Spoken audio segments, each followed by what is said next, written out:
আমি 2001 সালে চাকরি করতে আসলাম। আসার পরে আমি আমি আমি আমি হয়তো আমার ব্যক্তি জীবনে, আপনি জানেন আমি ছাত্র জীবনে সবাই কোনো না কোনো দল করতে পারে, আমি একটা দলের সাথে সম্পৃক্ত ছিলাম। কিন্তু যখন আমি চাকরিতে আসলাম, আসার পরে আমার চাকরি থেকে আমাকে বিদায় করে দেওয়া হলো। আমার কি অপরাধ ছিল? আমি তো চাকরিটাই করতে পারলাম না। আমি 2008 সালে আবার চাকরিতে আসার পরে আমি ঢাকা শহরে যতগুলি গুরুত্বপূর্ণ ঘটনা আছে, প্রত্যেকটি ঘটনার সাথে কোনো না কোনো আমি কাজ করেছি। কাজ করার কারণে আমি বিভিন্ন জায়গায় আমি আমার অবস্থান পরিষ্কার করেছি। মানুষ, আমি সাধারণ মানুষ, আমি খেতে খাওয়া মানুষ, আমার বাড়ি হলো গ্রামে, আমি হাওর থেকে এসেছি। যেহেতু হাওর থেকে এসেছি, আমি হাওরের জীবনযাত্রার সময় অবগত আছে। আমি প্রত্যেকটা গরিব মানুষ থেকে শুরু করে সকলের সাথে আমি মিশি এবং আমি আমার কথাগুলি পরিষ্কারভাবে কথা বলি, যার কারণে যত বড় ঘটনা ঘটে প্রত্যেকটি ঘটনার সাথে আমি আমি সম্পৃক্ত হই এবং আমি কাজ করার চেষ্টা করি। সে কাজটা করতে গিয়ে আমি অনেকেরই উপকার করেছি, আবার অনেক সময় কারো উপকার করতে গিয়ে আবার কারো ক্ষতিও হয়েছে। এবং এমনও আছে 30 বছর 40 বছরের ঘটনা যেগুলো নিষ্পত্তি হচ্ছে না, আমি সেই ঘটনাগুলো নিষ্পত্তি করার চেষ্টা করেছি। এমন সাবরিনা থেকে শুরু করে এমন শত শত ঘটনা আছে যে ঘটনাগুলি আমি কাজ করতে গিয়ে আমি সেখানে আমি সে কাজগুলি করেছি। করার কারণে সকল মানুষ আমার পক্ষে তো থাকবে না, তাহলে যে কাজ করে না তার কোনো শত্রু নেই। আমি মনে করি পুলিশে অনেকে কাজ করে, পুলিশে যারাই কাজ করেছে।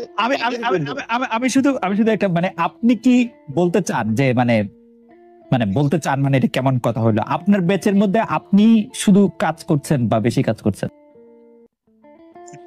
এটা অনেকে আছে ইন্ট্রোভার্ট, অনেকে এক্সট্রোভার্ট। আমি হয়তো কাজ করি, অনেকের সাথে আমি মিশি। আরেক শেষ করি, আমি শেষ করি একটু। আমি কাজ করি শুধু না, আমি একদিকে আমি পুলিশ সার্ভিসের জেনারেল সেক্রেটারি ছিলাম, আমি আমার জেলার আমি প্রেসিডেন্ট ছিলাম অনেকদিন যাবত, এখনো আমি 6 জেলার সেক্রেটারি দায়িত্ব পালন করছি। বিভিন্ন সামাজিক অনুষ্ঠানে আমি যোগদান করি। সে বিভিন্ন কারণে বিভিন্ন সোসাইটির মাধ্যমে আমি সকলের সাথে ওয়েল হিসেবে থাকতে চাই। যে ওনাকে আমরা বারবার ভোট দিয়ে নির্বাচিত করি।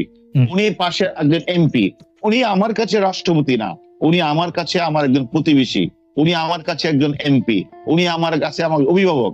সে অভিভাবক হিসাবে উনি আমাদেরকে চিনে, এই চিনাটা তো কোনো অপরাধ না। উনি আমাকে চিনে, আমাদেরকে এলাকার ওনার একজন ভোটার হিসাবে উনি আমাকে চিনেন, আমাদের বাড়ি ঘরের সবাইকে চিনেন। সেই হিসাবে যেটুকু, যদি একটা রাষ্ট্রপতির বাড়ি যদি রাজশাহী হতো, একটা রাষ্ট্রপতির বাড়ি যদি সিলেট হতো, সেটা আমার সাথে তো অয়েল কানেকশন হতো না। যেহেতু ওনার বাড়ি আমার পাশের গ্রাম, এখন উনি একজন বাংলাদেশের মহামান্য রাষ্ট্রপতি, উনি রাষ্ট্রপতি তো পরে হয়েছেন, কিন্তু উনি ওনার সাথে আমরা সবসময় এমপি নির্বাচন শুরু করে সবসময় ছিলাম। সেই কারণে উনি আমাকে চলে যেতে হবে কেন, এবং মানুষের প্রতিদিন আমি সেবা দিচ্ছি। আমি দেশের বাইরে আপনার জমি জিরাত টাকা পয়সা সম্পত্তি এগুলি আছে কিনা, থাকলে সেগুলি কিরকম পরিমাণে, আমার থাকলে আমাদের সেগুলি বলবেন কিনা? অনেকের ধারণা আপনার কয়েকশো কোটি টাকা আছে, কেউ কেউ তো জোর দিয়ে বলেন মার্কিন যুক্তরাষ্ট্রে আপনার 100 কোটি টাকা সম্পদ রয়েছে। শোনেন, এটা তো আপনি খুব ভালো বাহিরে থাকেন, আপনি এটা ভালো বুঝেন। আমি যখন 2018 সালে গাজীপুরের এসপি ছিলাম, তখন হঠাৎ করে একটা নিউজ আসলো কি, যে হারুনের ওয়াইফ মার্কিন যুক্তরাষ্ট্রে 1523 কোটি টাকা FBI এর হাতে আটক। তাহলে মার্কিন যুক্তরাষ্ট্রে FBI এর হাতে আটক হলে বাংলাদেশের কনসুলার এম্বাসি থেকে শুরু করে বাংলাদেশের কেউ জানবে না? শুধুমাত্র ওই লন্ডন ভিত্তিক একটা পত্রিকাই জানবে? আমার বিষয় এটা একটা কথা। আরেকটা বিষয় হচ্ছে, সেখানে যদি আমার তথ্য তার কারো থেকে থাকে, তারা স্পেসিফিক তো বলবে হারুনের আমেরিকাতে বা লন্ডনে ওই বাড়িটা হারুনের। আজ পর্যন্ত কি বলতে পারছে? কেউ বলতে পারে না। ধারণা কিন্তু আমি তো আমার বিরুদ্ধে বলছে 2023 সালে 18 সালে নির্বাচনের পূর্ব মুহূর্তে যে হারুনের এত কোটি টাকার সম্পত্তি FBI এর হাতে আটক। FBI এর হাতে আটক, FBI টা কি এটাও জানে না? আর আটক হলে কি হয়, আমি হারুন বাংলাদেশের তথ্য জানবে না? তাহলে আমি হারুন বাংলাদেশে বিভিন্ন জায়গায় চাকরি করছি, যদি আমেরিকাতে 10 লক্ষ বাঙালি থাকে, একটা বাঙালি তো বলতে পারতো যে হারুন এই জায়গায় থাকে, এই বাড়িটা হারুনের, কেউ জানতে পারলো না। এইভাবে মন গড়া ভাবে অনেকে অনেক বক্তব্য দেয়। এই যেভাবে মন গড়া ভাবে বলে বেনজির সাহেবের সাথে আমার খুব দ্বন্দ্ব, যেভাবে বলে যে আমার বিভিন্ন বিষয়গুলিতে যখন আমি যখন দেখেন, আমি একটা কথা আপনাকে বলি, আপনার সাথে আমার কথা হয়েছে কিছুদিন আগে, যে আমি হল্যান্ডে গেলাম, এত তারা একটু কাহিনী শোনেন আপনি। কিছুদিন আগে হল্যান্ডে গেলাম, হল্যান্ড থেকে আমি কিন্তু জার্মানে বার্লিনে গেলাম। কত তারিখ? সেখানে 20 তারিখ গেলাম, 21 তারিখ আমি বার্লিনে গেলাম। সেখানে 19 তারিখে নিউজ আসলো যে হারুন মার্কিন যুক্তরাষ্ট্রের সম্পত্তি পাহারা দিচ্ছে। আপনি তো সাক্ষী যে আমি 19, 20, 21 কোথায় ছিলাম। তাহলে এই যে মিডিয়াতে একটা পেজে লেখলো আমি মার্কিন যুক্তরাষ্ট্রে পাহারা দিচ্ছি, এটা কি মিথ্যা না?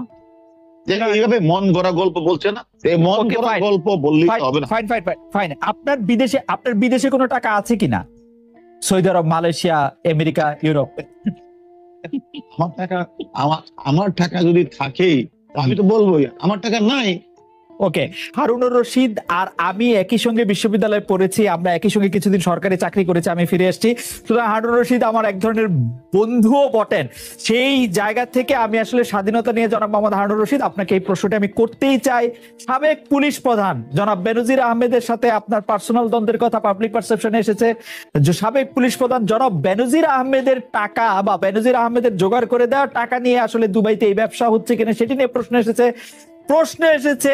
আপনি ডিবি প্রধান হওয়ার পরে এই বিষয়টিকে আপনি তুলেছেন এবং আপনার মাধ্যমে আসলে মিডিয়া এই কথাগুলি পেয়েছে, যেটিকে আমরা আইন শৃঙ্খলা রক্ষাকারী বাহিনীর একটি সূত্র বলছে পুলিশের সাবেক একজন ঊর্ধ্বতন কর্মকর্তার টাকায় দুবাইয়ে সোনার ব্যবসা শুরু করেন রবিউল ইসলাম। আপনি যদি কামাল ভাই প্রশ্নটি তুলেছেন, আমি পরিষ্কার করে বললাম, আপনি যদি একটু বলেন আমাদের যে কথাটি আপনি এখন প্রশ্নটা করেছেন। আমি একটা ক্ষুদ্র মানুষ, আমি যখন ডিসি তেজগাঁ এসপি, তখন বেনজির সাহেব হলো ইন্সপেক্টর জেনারেল অফ পুলিশ। তখন আমিও দেখেছি যে বিভিন্ন বাহির থেকে বিভিন্ন নাগরিক পেজ বিভিন্ন জায়গা থেকে তারা বলতো এটা আসলে এক ধরনের গল্প, যে গল্পটা পুলিশের সাথে পুলিশের কথা বললে বেশি মানুষ দেখবে, ভিউয়ার বেশি হবে, এই কারণে এই কথাগুলি বলে। তাহলে আমার মতো একটা ক্ষুদ্র অফিসার এসপির সাথে একজন ইন্সপেক্টর জেনারেলের কোনো দ্বন্দ্ব দ্বিমত থাকতেই পারে না। এটা সম্পূর্ণ একটা একটা মিথ্যা বানোয়াট প্ররোচনা। কিন্তু ব্রাদার, আমি কথা বলি, আইজি সাহেব আর এসপি সাহেবের মধ্যে দূরত্বটা এত বেশি যে গল্প বানানোর জন্য এটা আসলে উপযুক্ত গল্প না। কিছু না থাকলে সেটা উপযুক্ত গল্প না, উপযুক্ত গল্প না। পরেও যারা এটা বলেন তারা কিন্তু না বুঝে না জেনেই বলেন। আমার সাথে যে আমাদের যে ইন্সপেক্টর জেনারেল পুলিশ ছিলেন, উনার আমলেই আমি জয়েন্ট কমিশনার ডিবি হয়েছি, উনার আমলেই আমি ডিআইজি হয়েছি এবং ডিবির এডিশনাল কমিশনার ডিবি হয়েছি। তাহলে উনার সাথে আমার কোনো বিষয়ে যদি কোনো দ্বিমত থাকতো, তাহলে কোনোদিন একটা ইন্সপেক্টর জেনারেলের ক্ষমতা অনেক, আপনি জানেন, সেখানে আমি এতগুলি আমি এত পদোন্নতি পেতাম না। আসলে ছোট্ট করে বলতে পারি, এমন কি হতে পারে ব্রাদার যে আপনি আসলে ইন্সপেক্টর জেনারেল অফ পুলিশের চেয়েও আরো অনেক বড় লোকের না